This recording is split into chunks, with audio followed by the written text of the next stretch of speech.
Ale strašne veľa ľudí proste čaká na to, že až príde do dôchodku, tak proste si začne užívať život, až príde do dôchodku, tak to zmení, tak poď bývať na samotu. Ale my už vlastne teraz vidíme, že už keď budeme na dôchodku, už človek nemá ani toľko síl proste to všetko začať a obhospodarovať a podobne. Že ako ten čas, ten život proste prejde a presne ako hovorí Michy, že koľkokrát sa stane a dneska už v tých firmách sú také tlaky a podobne, že človek má 60 rokov, dostane infarkt a nemôže už...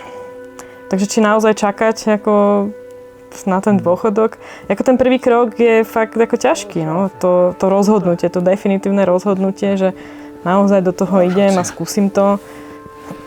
Lebo ono na druhej strane, čo akože najhoršie sa môže stať? Ako, vždycky sa môže vrátiť ako do toho mesta, predať to tu, vrátiť sa, ísť do zamestnania, hej?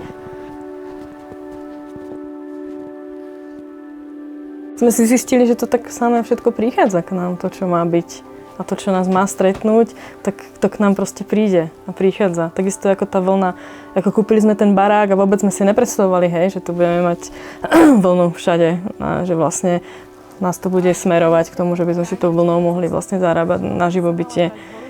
Proste úplne prirodzene to k nám prišlo a len to tak skôr ako počúvať a vnímať a cítiť to, čo k tebe prichádza.